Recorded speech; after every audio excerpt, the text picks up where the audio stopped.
When you let being in this vortex, when you let tuning yourself into the vibrational frequency of all that you are be your top priority, you get so much life back. Do you know how many arguments, how many words, how many efforts, how much action is necessary just to keep you alive and out of desperation when you're not in the vortex?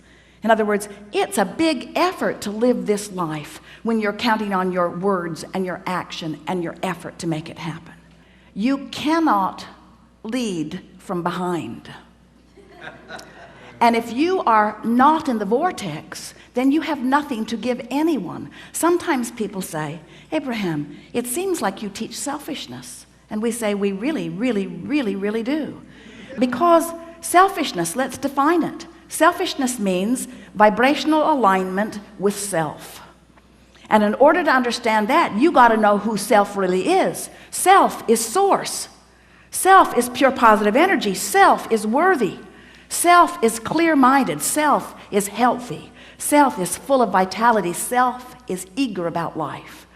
And when you are willing to be selfish, which means you are willing to mimic the vibration of self, which means you're willing to release the thoughts that hold you apart from that and practice the thoughts that cause you alignment with that, which simply means you're selfish enough to care how you feel. That's when they call it selfish.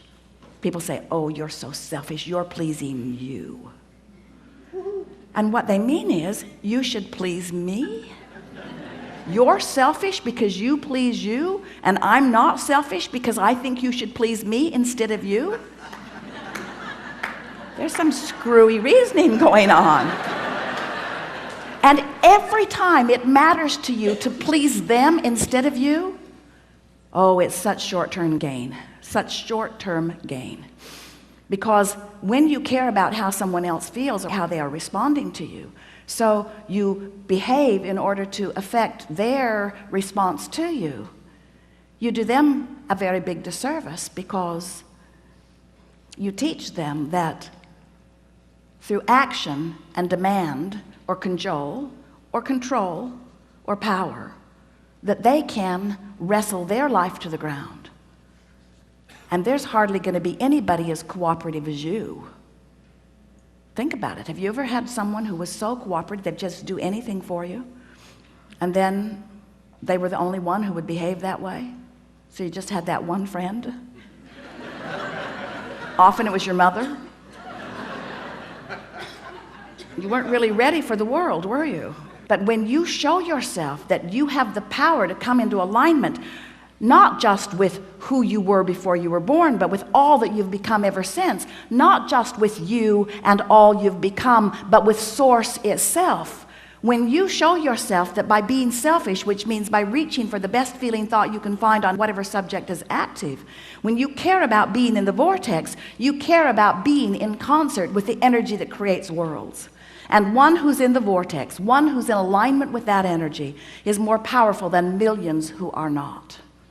It's such an interesting thing to watch what goes on in your planet, because you are so good at step one. Most of you have made such a career out of step one.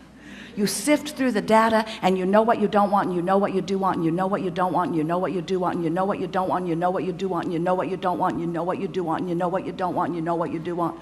And sources over here, knowing what you want, being what you want, sending out a signal of what you want. Law of attraction's over here, gathering what you want, gathering what you want, gathering what you want, gathering what you want. You're over here, creating by default. That's going where the wind blows. That's complaining about whatever they're complaining about and feeling about whatever's happening. But when you decide that you're going to take control of your relationship to who you really are, when you decide that you're going to tend to this gap between you, wherever you are on whatever subject you're experiencing, and who you really are and what you know about the same, now life is going to take a new form and shape for you.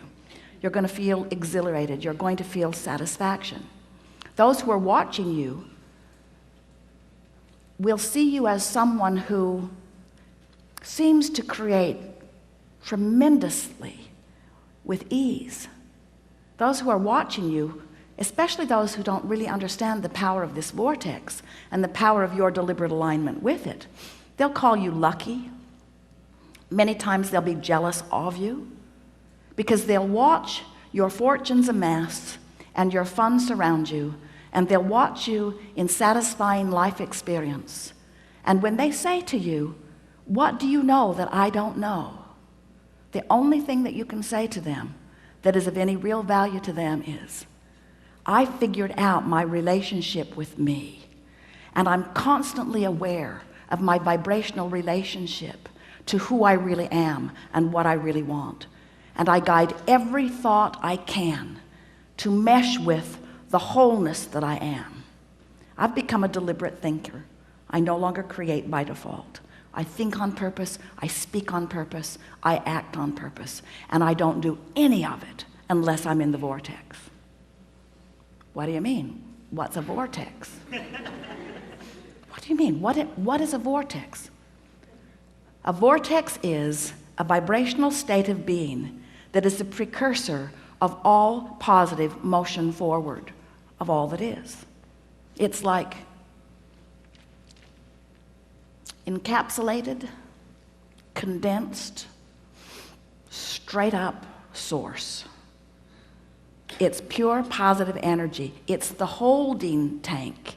It's the anchor. It's the touchstone. It's the place where all dreams and wishes and hopes are held until we find vibrational alignment with them. It's the eternal pool of well-being to which each of us have added mightily along the path of our physical experience. So this vortex, it is a reality even though you can't see it, but you can feel it. You know how your dog hears things you can't hear and smells things you don't want to smell? Because your dog has more acute sensitivity to sound than you do. Sound is just vibration, and hearing is just translating it. Smelling is just translating vibration. This vortex is something that while you can't see it, and while you may not be able to hear it, when you get in the vicinity of it, you can feel the deliciousness of it. And when you are far from it, you can feel the discord of not being close to it. Do you know that everything you feel all day, every day, is nothing more than feedback about your proximity to your vortex? So when you feel really ornery, you're vibrationally speaking not near your vortex. When you feel hopeful, you're right on the brink of it. In fact, this door to the vortex, this imaginary door in Abraham's fairy tale of the vortex, this vibrational entry point is somewhere between hope and belief. So when you feel hopeful about something, you're so in the vicinity that you'll be called in, you'll be swept in. Law of attraction will take you in. Law of attraction will take you in when there is not enough resistance to hold you out. How's that? If you weren't doing that thing you do that holds you apart from your vortex would take you in every time. When you slumber, in you go. But you wake up right where you were when you went in. If you go to sleep in the vortex, you wake up in the vortex. If you go to sleep not in the vortex, you wake up not in the vortex. You ever had an experience where you're ornery when you go to sleep? You sleep all night, you sleep pretty good, you wake up, still ornery. So the vortex is the source of well-being, calling you home, so to speak, calling you to all that you've created. And when you are not clinging with resistance to some thought that keeps you from it, it takes you right in. So really, when we say we want you to get into the vortex, what we really mean, a much more accurate way of saying it is, we want you to stop doing that thing you do that keeps the vortex from taking you in easily. Oh, you're going, you're just not going willingly sometimes. In other words, when you croak, in you go. So wonderful to watch you die.